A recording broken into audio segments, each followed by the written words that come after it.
دن روز در بستان سرا ہمہ طوطیا نے خوش نوا پڑھتی تھی نعت مصطفیٰ بدغل گلاب کمال ہی، اور عمریاں بھی شوق میں ڈالے ہوئے سر ذوق میں کہتی تھی اپنے ذوق میں کشفت دجا جمال ہی، اور بلبلیں بھی بو بو لے لے کے ہر ایک گل کی بو کرتی تھی چرچا سو بسو حسنت جمیو مثال ہی، چڑیوں کے سن کے یہ چہچہے انسان بلا کیوں چپ رہے، لازم ہے اس کو یوں کہے صلو علیہ وآلہ۔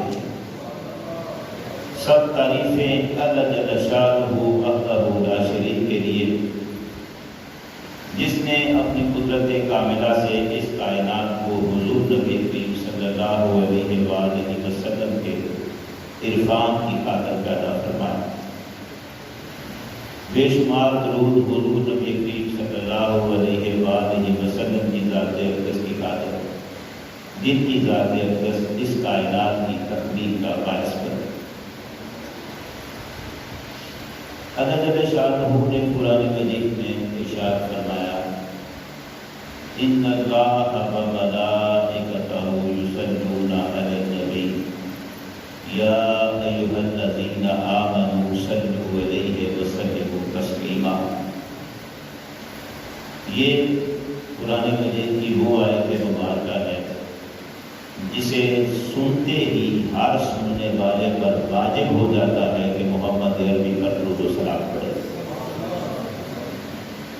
اس آیت یہ جو دو آیتیں ہیں ان کا مطلب ہی وہ ہے، بے شک اللہ اور اس کے فرشتے نبی پر درود بھیجتے ہیں، اے ایمان والو تم بھی آپ پر درود اور سلام بھیجا کرو۔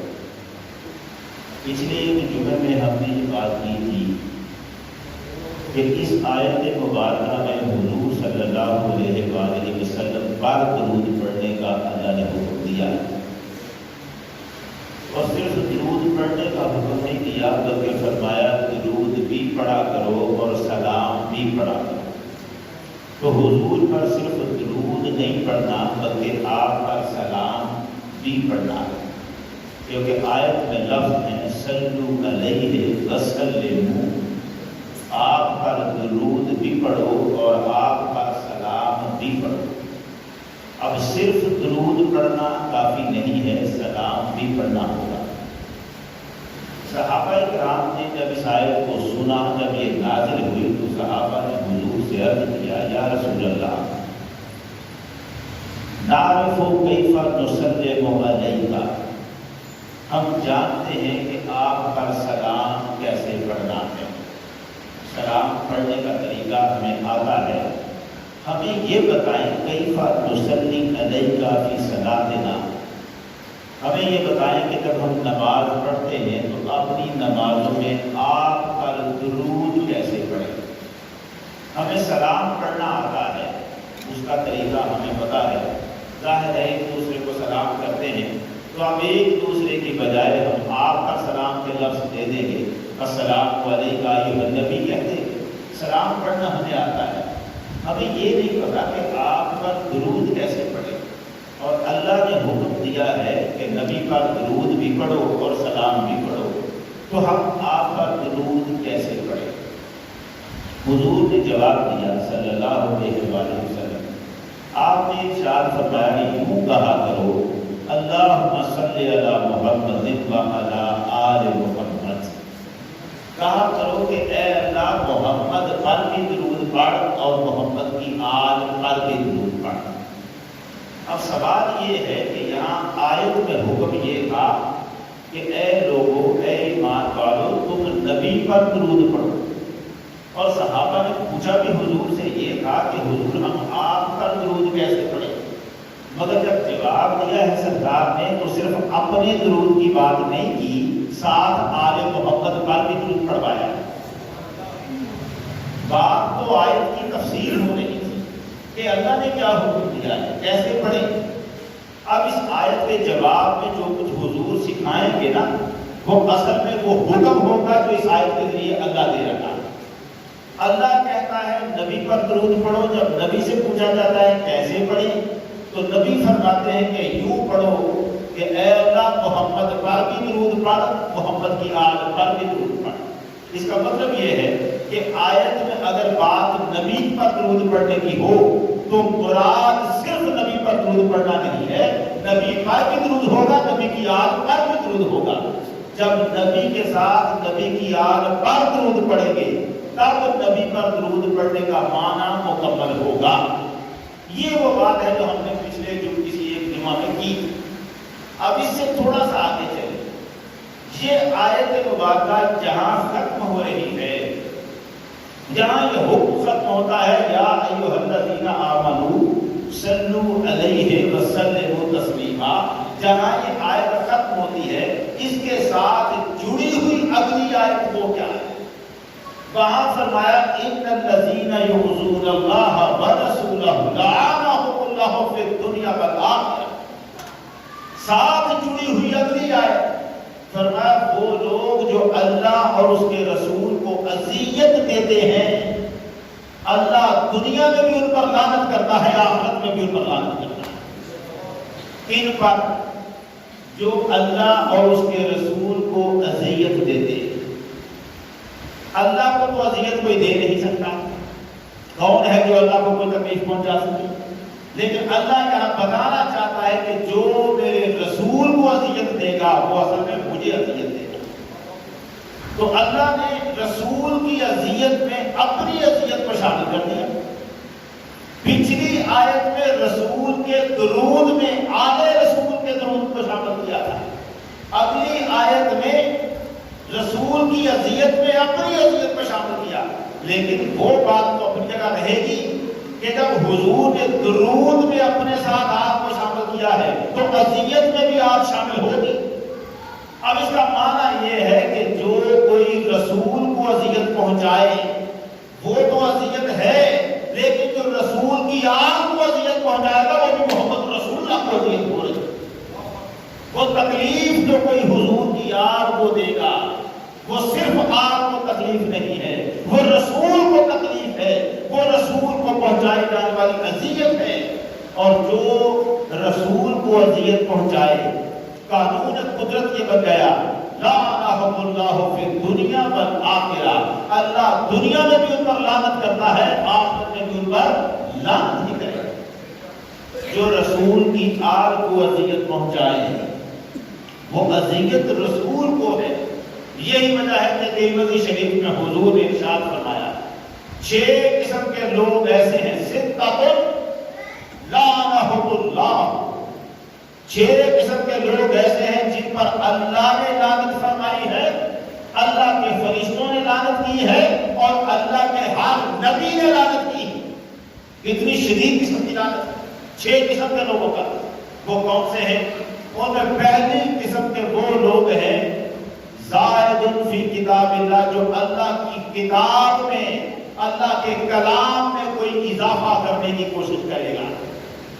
اللہ کے کلام میں کوئی اضافہ کرنے کی کوشش کرے اس پر اللہ کی لعنت، اللہ کے فرشتوں کی لعنت اور کل نبیوں کی لعنت، اتنی شدید لعنت۔ اور پھر اس 6 نمبر جو بیان کیے ان میں 5ویں نمبر پر فرمایا وَالْمُسْتَحِلُّ مِنْ عِتْرَتِي مَا حَرَّمَ اللَّهُ، 5واں بندہ جس پر اللہ کی لعنت ہے، اللہ کے فرشتوں کی لعنت ہے اور کل نبیوں کی لعنت ہے، وہ 5واں بندہ وہ ہے جو میری آل کی حرمت کو برباد کر کے رکھنے والا، عترت محمد کی عزت کا جو خیال نہیں کرتا وہ لعنت بھی کرتا۔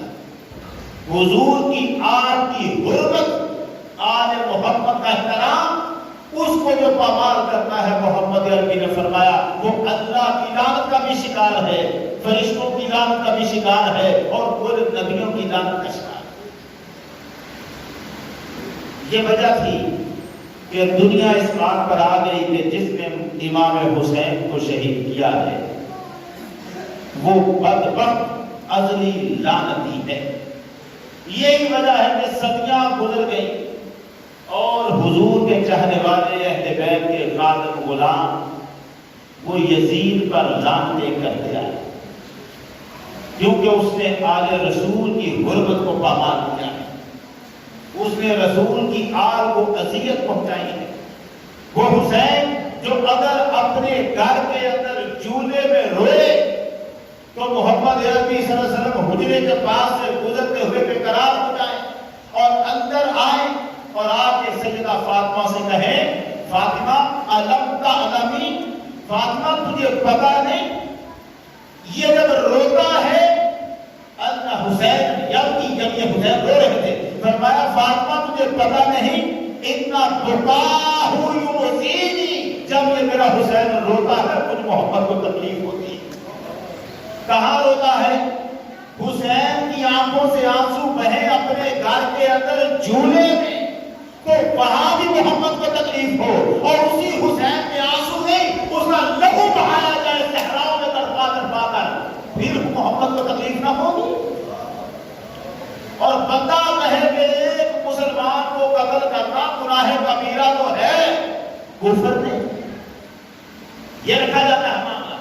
ٹھیک ہے حسین کو شہید کیا، بہت بڑا جرم کیا اس نے، بہت بڑا جرم کیا، لیکن ایک مومن کو قتل کرنا کوئی کافر تو نہیں ہو جاتا، اور مومن کو قتل کرنے سے کافر نہیں ہوتا، محمد عربی کو تکلیف دینے سے کافر ہو جاتا۔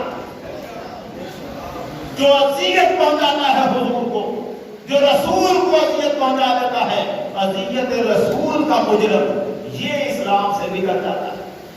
لعنت تو اسی لیے کی جاتی ہے حضور کو اذیت پہنچی یہاں پر۔ اور خود سیدہ فاطمہ الزہرا جن کے بارے میں حضور نے فرمایا ان فاطمہ مضغۃ منی او بضعۃ منی، یہ فاطمہ میرے جگر کا ٹکڑا ہے، یؤذینی ما اذاھا، جو چیز میری فاطمہ کو تکلیف دے گی وہ مجھ محمد کو اذیت دے گی۔ اب ذرا بتائیں جب حسین اپنی ریت پر تڑپ رہا ہوگا تو فاطمہ الزہرا کو اذیت ہو رہی ہوگی کہ نہیں؟ اور سیدہ فاطمہ کی اذیت براہ راست وہ محمد الرسول اللہ کی اذیت، حضور کو تکلیف ہے۔ آپ کو کوئی اذیت پہنچائے اور آپ اس اذیت پہنچانے والے کو لعنتی کہیں، اور کوئی کھڑا ہو کے اس کا دفاع کرنا شروع کر دے، کوئی کھڑا ہو کے اس کو جنتی ثابت کرنا شروع کر دے، اور پھر کہے کہ میں مسلمان ہوں، تیری مسلمانی تجھی کو مبارک۔ ہم تو صرف اسی مسلمانی کو جانتے ہیں جس میں محمد کی آل سے عشق کیا جاتا ہے، ہم صرف اسی مسلمانی کو مانتے ہیں جس میں محمد کی آل کے قدموں میں اپنی جانیں نچھاور کی جاتی ہے۔ جہاں ادب رسول نہیں ہے، رسول کی اہل بیت کا ادب نہیں ہے، رسول کے صحابہ کا ادب نہیں ہے، ہم ایسی مسلمانی کو تسلیم کرنے کو تیار نہیں۔ ہمارا تو جھگڑا ہی کوئی نہیں یار، کیا جھگڑا ہے ہمارا اہل حدیثوں سے، دیوبندیوں سے، فلانے سے؟ ہم تو صرف ایک ہی مطالبہ سب سے کرتے ہیں، محمد اور محمد کی آل اور اصحاب کا ادب کرو۔ ہمارا کوئی جھگڑا نہیں، ہمیں اس سے کوئی تکلیف نہیں، تم رفع جدل کرتے ہو نہیں کرتے، تم اونچی آواز سے آمین کہتے ہو بس کہتے ہو، کوئی جھگڑا ہی نہیں، کرو، ہمیں نہیں مسئلہ۔ مسئلہ ہمیں یہاں ہے حضور کے بارے میں گفتگو کرتے ہوئے تمہاری زبانیں ادب سیکھ رہی، سیکھا ہو ادب تم نے، باپ خدا دیوانہ باش، علامہ اقبال نے محفوظ رکھا، کہنے لگے اگر تم اللہ سے باتیں کر رہا ہو نا، اللہ سے، تو جیسے مرضی کر لے، تیرا رب ہے، تیرا خدا ہے، تیرا خالق ہے، جو مرضی کر لینا، گلے شکوے کر لینا، کر سکتا ہے تو، پروردگارا تو نے یہ نہیں کیا، تو نے یہ مہربانی نہیں کی، کر لے۔ اللہ سے باتیں کرنا چاہتا ہے دیوانہ بن کے کر لے، قبول ہے، معافی ہے، با خدا دیوانہ باش، با محمد ہوشیار۔ لیکن دیکھ اگر گفتگو محمد عربی سے کر رہا ہو تو ادب سے تیری نگاہیں جھک جانی چاہیے۔ نعرہ تکبیر، نعرہ رسالت، شان عظمت مصطفیٰ، عظمت مصطفیٰ، شان صحابہ، نعرہ حیدری۔ اللہ سے دیوانہ ہو کے کر لے باتیں، مگر جب حضور سے بات کرنی ہو تو پھر ادب سے کرنا۔ اب کوئی بندہ کہے یار حضور کا ادب مقام اللہ سے زیادہ ہے، کہنے والے کہتے وہ حضور کا اللہ سے بات دیوانہ ہو کے کر لو اور محمد سے ہوشیار ہو کے کر لو، کیا حضور کا مقام اللہ سے زیادہ نہیں؟ حضور کا مقام اللہ سے زیادہ نہیں، مگر اللہ کی بارگاہ میں اگر ادب کا تقاضا پورا نہ ہو، اللہ کو غصہ آتا ہے، مگر اس سے بھی زیادہ غصہ اسے تب آتا ہے جب محبت کا ادب رکھ دیا جائے۔ اللہ کا غضب اس وقت عروج میں جاتا ہے جب کوئی محبت عربی کی بے ادبی کرتا ہے۔ یہ مقام کی بات نہیں، یہ اللہ کی محبت کی بات نہیں۔ اللہ کہتا ہے میرے ساتھ بات کرنی ہے تو تیرا رب ہو، گلے ہو سکتے ہیں۔ کہتے ہیں نا لوگ سوڑے مقدرہ سے پتہ نہیں کی لکھے، اس وقت تو تصریح بھی سڑ گئے، یہ گلے کس سے ہو رہے ہیں؟ اللہ سے۔ پھر بھی وہ معاف کرتا ہے۔ تجھے تکلیف ہے، تجھے بات کر لی، تجھے پتہ نہیں تجھے کیا کہہ دیا ہے، تو جلنا ہے، تو خدا کے فیصلے کو دلکار رہا ہے، مگر تجھے جلنا تجھے پتہ نہیں، اس لیے تیری بات کو ہم چھوڑ دیں۔ مگر کبھی یہ کہہ دیا تو نے کہ محمد نے ہمارے ساتھ زیادتی کی ہے، ایک جملہ کافی ہے، تیرا نام کا اسلام سے کام کیا جائے گا اور تو عذاب الہی کا مستحق بن جائے گا۔ محمد نے یہی وجہ ہے کہ اقبال نے کہا ادب کا ہے زیر آسمان از عرش نازک تر، وہ کہنے لگے آسمان کے نیچے ہے محمد کی بارگاہ، مگر عرش خدا سے زیادہ نازک ہے، اس کی نزاکت عرش سے زیادہ ہے۔ نفس کو مقدم بھی آیت جنید و بایزیدی جا، وہ حضور کی بارگاہ وہ بارگاہ ہے کہ جنید بغدادی اور بایزید بستانی جیسے بزرگ، اتنے بڑے مرتبے کے بزرگ یہاں اپنا ساز روک کے بیٹھے ہوئے ہیں، کہیں بے ادبی نہ ہو جائے۔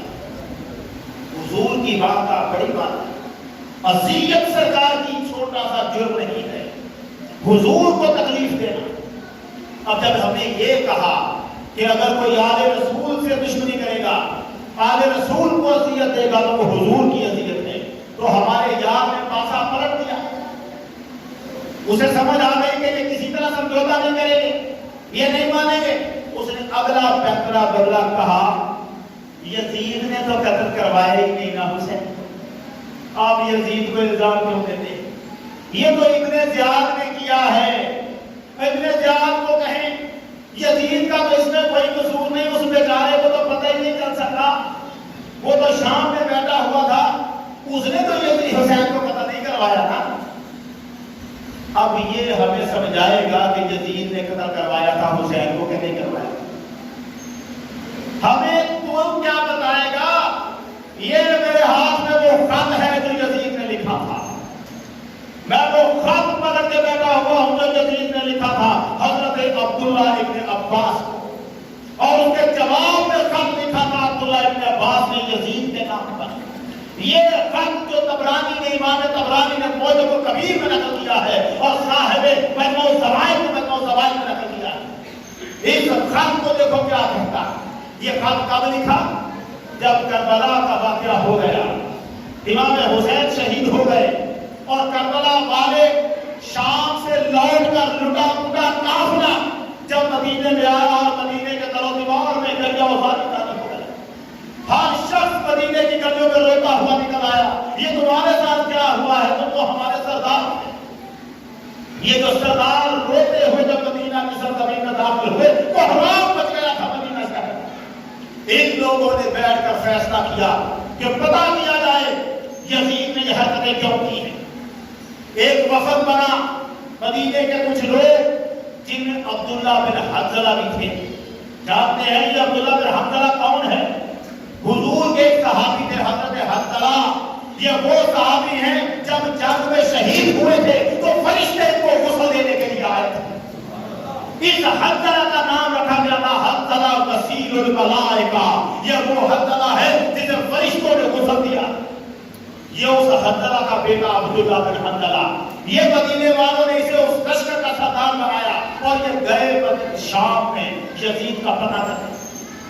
جب واپس آئے انہوں نے آج اس کے کارنامے سنائے، اس کی بدبختیاں سنائیں، مدینے والے لوگوں نے اعلان کر دیا ہم اس بدبخت سے کوئی تعلق نہیں رکھنا چاہتے، ہم یزید کی بیعت کو توڑ دیں۔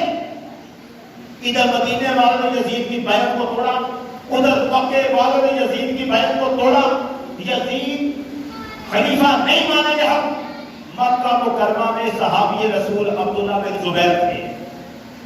عبداللہ بن زبیر نے لوگوں میں اعلان کیا، لوگوں یزید کے کارنامے تمہارے سامنے ہیں، بدبخت ہے، بدبختیوں کی انتہا کو پہنچا ہے، آؤ میرے ہاتھوں پر بیعت کر دو۔ لوگ دوڑے، عبداللہ بن زبیر کو خلیفہ مانا، بیعت کرے۔ اس دوران عبداللہ بن عباس بھی مکہ میں تھے۔ یہ کون ہے عبداللہ بن عباس؟ حضور کے بہت پیارے چچا حضرت عباس کے بیٹے عبداللہ بن عباس۔ یہ وہ ہیں تہجد کے وقت بھی سرکار اپنے مصلی میں ہوتے تھے تو عبداللہ بن عباس آگے بائیں طرف کھڑے ہو جاتے تھے۔ یہ اس وقت بھی آگے حضور کے ساتھ نمازیں پڑھتے تھے کیونکہ یہ حضور کے اہل بیت میں سے تھے۔ جب جانے آ سکتے یہ سرکار کی تہجد کی نماز میں بھی شامل ہو جائے۔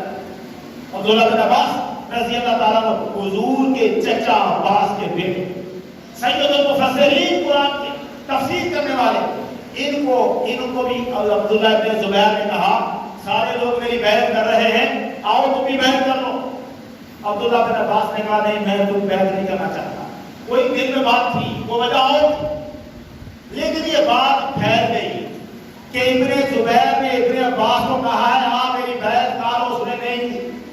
یزید نے خط لکھا ابن عباس کو مکہ میں، لوگ کہتے ہیں اسے کیا پتا چلتا ہے، ادھر چڑیا بھی پر مارتی تھی، یزید کو خبر دینے والے موجود ہوتے تھے۔ یہ ہوا ہے، ابن عباس نے بیعت نہیں کی، یزید نے ابن عباس کو خط لکھا۔ اس نے خط میں لکھا مجھے بہت خوشی ہوئی، تو نے میرے رشتے کا لحاظ رکھا، تو نے اس بے دین عبداللہ ابن زبیر کی بیعت نہیں کی، تو نے اس کی بیعت اس کے منہ پہ دے والی، تو بہت اچھا بندہ ہے، بہت شریف آدمی ہے، میری طرف سے تجھے بڑا انعام و اکرام دیا جائے گا، میرا حسن سلوک تیرے ساتھ ہوگا، تو نے میرے رشتے کا لحاظ رکھا۔ تعریفیں کی۔ اس کے جواب میں عبداللہ ابن عباس نے خط لکھا، یہ اوپر آدھا خط یزید کا ہے اور نیچے سارا جواب عبداللہ ابن عباس کا۔ میں سارے جواب کو ہی پڑھ دوں تو توجہ میں لگ جائے، میں اس میں سے صرف 3 جملہ بتانا چاہتا ہوں جو میرے موضوع سے مطابق ہے۔ کون کہہ رہا دکھ رہا ہے؟ حضور کے چچا عباس کا بیٹا عبداللہ ابن عباس خط کس کو لکھ رہے ہیں؟ یزید کے نام پر۔ اور اس خط میں جملے کیا ہیں؟ جملے سننا، فرمایا اترانی امسا قتلہ کا حسینہ و فدیانہ بنی عبد المطلب۔ اور تیرا کیا خیال ہے تیری ان چکنی چپڑی باتوں سے میں بھول جاؤں گا کہ تو ہی حسین کا قاتل ہے؟ تو کیا سمجھتا ہے میں بھول جاؤں گا کہ تو نے حسین کو قتل کیا اور تو نے عبد المطلب کی اولاد کو قتل کیا؟ کون کہہ رہا ہے؟ عبداللہ بن عباس۔ کسے کہہ رہے ہیں؟ یزید کو۔ کیا کہہ رہے ہیں؟ وہ تو مجھے بلانا چاہتا ہے، تیرا خیال ہے کہ میں بھول جاؤں گا کہ تو نے حسین کو قتل کیا ہے؟ اترانی، کیا تیرا یہ خیال ہے؟ امسا قتلہ کا حسینہ فدیانہ اب بنی عبد المطلب مصابیح الدجا۔ اور تجھے پتہ نہیں بدبختہ تو نے ان کو قتل کیا ہے جو اندھیرے میں بھی آ جاتے تھے تو روشنیاں ہو جاتی تھیں۔ تجھے پتہ نہیں تو نے کن کو قتل کیا ہے؟ نجوم الآباء میں جو روشن ستارے تھے، غادرتہم جنودک بامرک، تیرے لشکروں نے ان پر حملہ کیا، تیرے حکم سے حملہ کیا بامرک۔ عبداللہ بن عباس یزید کو للکار کر رہے ہیں، اوے تو نے قتل کروایا ہے، تو نے حکم دیا تھا، تیرے حکم پر حسین پر حملہ ہوا۔ آج کا بدبخت کہتا ہے یزید تو بے گناہ ہے، یزید نے تو قتل کروائے نہیں، اس پہ جانے کا کیا قصور ہے؟ اسے تو خبر ہی نہیں، اسے پل پل کی خبر تھی، اسے پل پل کی خبر تھی۔ میں بتاتا ہوں، یہ دیکھیں یزید کا اپنا خط، میں آپ کو کیا سب بتاؤں، یہ یزید کا اپنا خط ہے ابن زیاد کے نام کا۔ ابن زیاد گورنر، دشمن بھیج میں پڑا، کیا خط لکھا؟ یہ یزید کا خط، یہ جو اس نے ابن زیاد کے نام پر لکھا، اور اس خط میں اس نے کیا لکھا؟ سننا، انہو قد بلغنی ان حسین قد سار الی الکوفہ، مجھ تک یہ بات پہنچی ہے کہ حسین کوفے کی طرف چل پڑا ہے۔ کہاں سے چلا تھا حسین؟ مکے سے۔ کدھر؟ کوفے کی طرف۔ ادھر حسین مکے سے کوفے کی طرف چلے، ادھر یزید تک خبر پہنچ گئی۔ یہ کون تھا خبر دینے والا؟ یہ کون تھا جو پل پل کی خبر دے رہا تھا؟ حسین مکے سے کوفے کی طرف چلے، یزید کو خبر ہو جائے، حسین کربلا میں گراؤ کیا جائے، قتل کر دیا جائے، یزید کو پتہ ہی نہ چلے۔ کمال ہے، ایک ایک قدم حسین اٹھائے اور یزید کو خبر پہنچائی جائے اور باقی معاملے کا پتہ ہی نہیں۔ کیا کہتا ہے؟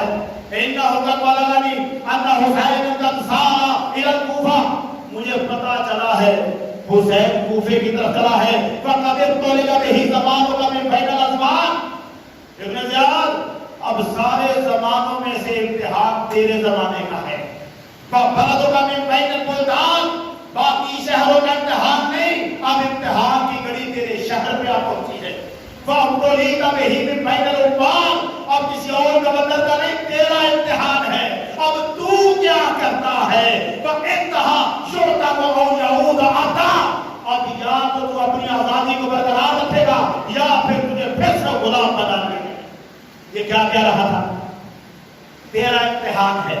اور یہی وجہ ہے جب مسافر بن شریح نے ابن زیاد سے پوچھا تھا، ابن زیاد کیا بات ہے، تو سر جھکائے بیٹھا ہے، بڑا فکر مند ہے، میں بتاؤں مجھے بھی پتا ہے تو کس سوچ میں ہے۔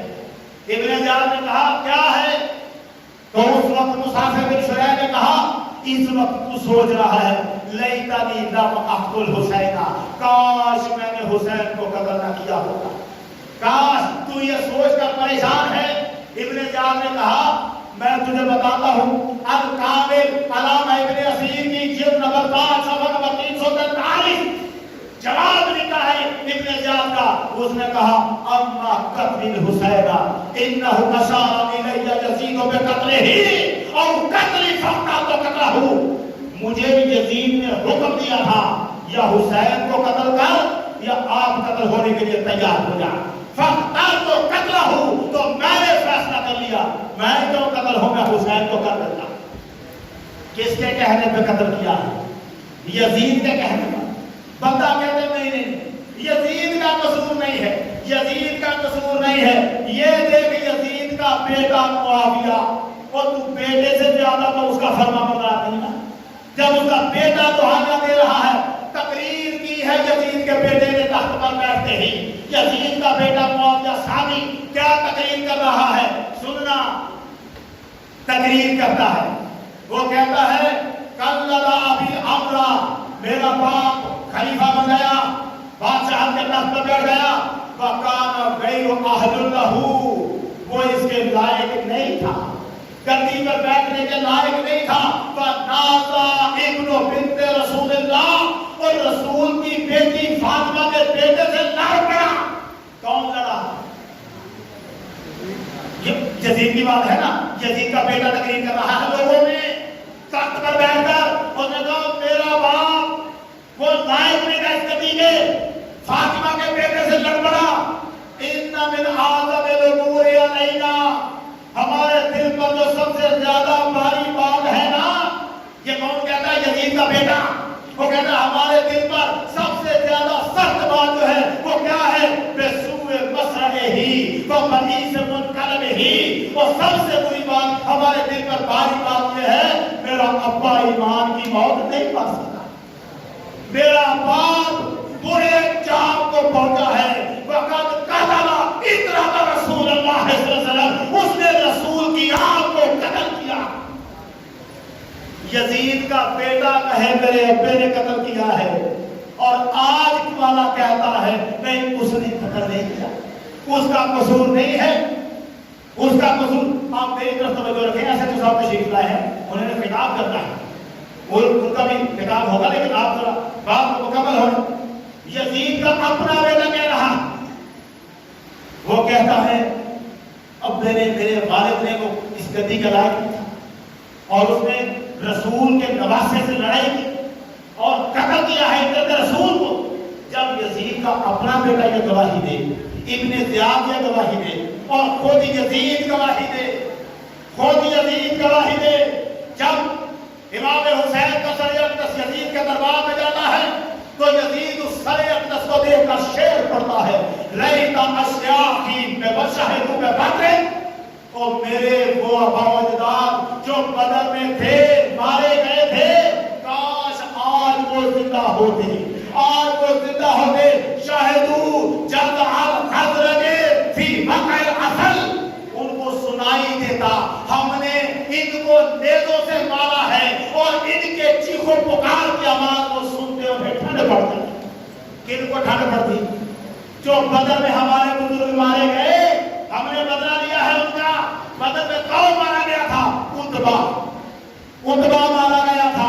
اتبا کا بیٹا مارا گیا تھا جو یزید کا ماما تھا. وہ یزید کا ماما مارا گیا. یزید کہتا میں نے اپنے مامے کا بدلہ حسین کو قتل کر کے لے لیا. یزید کہے میں نے بدلہ لے لیا ہے. حافظ ابن کثیر البدایہ والنہایہ, علامہ ابن اثیر الکامل ہر کتاب میں لکھا, علامہ یوسف بغدادی نے تفسیر الوانی میں لکھا. انہوں نے کہا اگر ہمیں یہ یقین ہو جائے کہ یہ شعر یزید کے ہیں, ہم اعلانیہ کہیں گے یزید کافر تھا, کافر تھا. صرف اتنی سی بات پہ شک ہے, کر لیتے ہیں, مگر اس کا بھی ثبوت نہیں کہ یہ اس کے نہیں. یہ بھی ثبوت نہیں ملا کہ یہ یزید کے شعر نہیں ہیں. یہ پکا لگ جاتا پتا کہ یہ اسی نے کہے ہیں تو اس کے کافر ہونے میں شبہ نہ تھا. علامہ یوسف بغدادی کہتے ہیں, اور میں تو یہ کہتا ہوں رئیس المصدق رسالہ یزید محمد عربی کی رسالت کا ہی منکر تھا. وہ نہیں مانتا تھا کہ محمد رسول اللہ. کیا کہیں؟ امام طبرانی نے موجب الکبیر میں لکھا, حسین کے دانتوں پر چھڑی لگا کر یزید نے شعر پڑھا تھا, نفلقها من رجال احبا الینا وهم كانوا عنا وعذرنا. وہ لوگ جو ہمیں کبھی بڑے پیارے تھے, جب ہمارے باغی بڑے ہم ان کی کھوپڑیاں اڑاتے تھے. یہ کب کہہ رہا ہے؟ حسین کے دانتوں پر اپنی چھڑی مارتے ہوئے کہہ رہا ہے. کبھی ہمیں بڑے پیارے تھے جو لوگ, جب ہمارے مقابلے میں اٹھے باغی بن گئے, ہم ان کی کھوپڑیاں اڑا دیتے ہیں. ابو بردہ اسلمی صحابی رسول بوڑھے ہو چکے تھے, دربار میں کھڑے ہوئے, کہا نبی ہٹا اپنی چھڑی کو, میں نے رسول کو دیکھا ہے ان ہونٹوں کو چوما کرتے تھے. لربما رأیت رسول اللہ یعشقہ, اور میں نے حضور کو دیکھا ہے ان ہونٹوں کو چوما کرتے تھے. ان پر چھڑی مارا. یہ دعویٰ نہ کر کے یزید نے قتل نہیں کروایا, اور یہ فیصلہ ہو چکا ہے, یہ معاملہ طے ہو چکا ہے. اس نبی یاد کو کیوں نکال رہا, یہ مسئلہ کیوں چھیڑ رہا ہے؟ اس مسئلے کو نہ چھیڑ. اب میں اگلی بات چھوٹی سی کر لوں. چھوٹی سی بات یہ ہے, جو مسئلے بزرگوں نے طے کر دیے ہوئے ہیں, جن پہ فیصلے ہو چکے ہوئے ہیں, ان کو یوں چھیڑنا جو ہماری آپس کی لڑائی کا سبب بن جائے, یہ اتحاد بے مقصود ہوگا. اور پھر خاص طور پر جب ہم سارے عقیدت والے لوگ ہوں اور آپس میں چھوٹے مسائل کو لے کر لڑ پڑیں, یہ لڑائیاں میں نہیں چاہتا. میں نے عرض کیا ہے جواب دینا ہم پر فرض ہے. اگر کوئی کہتا ہے کہ یہ کام ایسے تھا, ہم اس کا جواب دیں گے دلیل کے ساتھ, لیکن لڑنا یہ ہمارا کام نہیں ہے. ہمارا کام دلائل دینا ہے, لڑنا نہیں. یہی وجہ ہے کہ جب 10ویں میل پر یہ پتا چلا تھا کہ وہاں بندے نے دعویٰ کیا ہے کہ میں یزید کو بے گناہ ثابت کرنا چاہتا ہوں, تو ہم نے کہا تھا ہم اس کا دلائل سے جواب دیں گے. ہم نے اسے بات کی, پوچھا, اور اس نے اپنا رجوع کروایا. اس نے کہا مجھ سے جوش ثقافت میں ایسے لفظ ضرور نکلے, میں اسے رجوع کرتا ہوں, مگر میں یزید کو لعنتی مانتا ہوں. میں یزید کے لعنتی ہونے میں شبہ نہیں کرتا. جب اس نے لعنتی کہہ دیا, لعنتی مان لیا, اب اگر اسے کوئی فرق ہے, کوئی مسئلہ ہے, ایک مسئلہ تھا اسے, ایک فرق تھا اسے, اور وہ فرق کیا ہے وہ ذرا تفصیل سے بتانے والا ہے. یزید نے مدینے پر حملہ کیا تھا, یزید نے مدینہ میں صحابہ کو شہید کروایا تھا. جب مدینے والوں نے بیعت توڑی تھی, شہید کروایا تھا. یہاں پر 3 دن تک مسجد نبوی میں اذان بند ہو گئی, مسجد نبوی میں نماز بند ہو گئی, گھوڑے یہاں باندھے گئے. یہ ساری تاریخ کی کتابوں میں لکھا ہوا ہے. اور اس وقت تاریخ کی کتابوں میں یہ بھی لکھا ہے کہ 1000 قبائلی لڑکیوں سے شامی فوجیوں نے سنا کیا تھا. ہمارے اس حالت میں ایک اختلاف تھا. انہوں نے کہا کیا صحابہ اٹھ کے ان کو روک نہ سکے؟ وہ عورتوں سے بدکاریاں کرتے رہے، صحابہ کہاں تھے؟ یہ ان کا تھوڑا سا کوئی مسئلہ تھا جہاں وہ غلط ہو گئے. ان کو یہ نہیں پتا چلا ارے یہ جو آئے ہیں شامی فوج والے، جب انہوں نے مدینے میں یہ جرم کیا ہے اس سے پہلے مدینے کی سرحد پر نکل کر صحابہ نے ان سے جنگ کی تھی. مدینے سے باہر ان سے جنگ ہوئی. 27,000 کا لشکر تھا. مدینے والے تو نہتے لوگ تھے، ایک ایک تلوار اسلحے کے بغیر 10,000 بندہ مدینے کا یہاں قتل ہوا. وہ سارے مدینے کے نہیں تھے، ادھر ادھر سے لوگ آئے. مدینے کا قتل ہوا. 300 صحابی رسول قتل ہوا، شہید ہوا. 700 حافظ قرآن شہید ہوئے. ان کو شہید کر کے وہ مدینے کے اندر گھسے تھے اور پھر مسجد نبی میں بولے باتے تھے. صحابہ کیسے آتے؟ جابر بن عبداللہ بوڑھے تھے، اپنے بچوں کا سہارا لے کر انہوں نے کہا آپ یہاں نہ ٹھہرے، کہیں یزیدی لشکر آپ کے ساتھ کوئی زیادتی نہ کرے. ان کو لے گئے. ابو سعید خدری ناپینا ہو چکے تھے، ان کی داڑھی کو پکڑ کر یزیدی فوج میں تماچے مارے تھے. لوگ کہتے ہیں وہ اسلامی فوج تھی، کیسے کر سکتی تھی یہ؟ ہم بتائے تمہیں اس اسلامی فوج کی قابلیت کیا تھی. اٹھاؤ مسلم شریف حدیث نمبر 1844 لکھا ہوا ہے شام میں قتل و غارت کے بازار تھے. شام میں ناحق مال کھائے جاتے تھے. 8,022 حدیث پر روایت کی شامی حاکم شرابیں پیا کرتے تھے سرعام. البدایہ و نہایہ جلد نمبر صفحہ نمبر 29. شامی حاکم مال غنیمت کو اپنی جگیر سمجھتے تھے. سنن ابو داؤد حدیث نمبر 4131 لکھا ہوا شامی حاکم ریشم کا لباس پہنتے تھے، سونے کی زنجیریں پہنتے تھے، سونے کے کڑے پہنتے تھے. اور یہ محمد کی شریعت ہے صلی اللہ علیہ وسلم. یہ شامی یہ کیا مسلم شریف حدیث نمبر 2404 حضور کے صحابہ کو گالیاں دیا کرتے تھے. یہ گالیاں دینے والے شامی ان سے کیا توقع کرتے ہو؟ یہ نام کے مسلمان تھے اور کچھ نہیں. ان کی باتیں نہیں. مگر میں یہ عرض کرتا ہوں یزید کے کارناموں کو گنوانے کے لیے بھی ہمیں اتنے دینے چاہیے جن سے زیادہ دن حسین کی ہم عظمتوں کا بیان کرتے ہیں نا. اس کے کالے کارناموں کا لسٹ دفتر لمبا. اللہ تعالیٰ ہمیں حسین کی محبت پر تیار کیا. مگر لڑائیاں اختلاف دلائل سے جواب دیں گے، لڑائی نہیں کریں. کیونکہ بھائی ہمارا ہی غلط فہمی کا شکار ہو جائے اسے سمجھانا ہم پر فرض ہوتا ہے.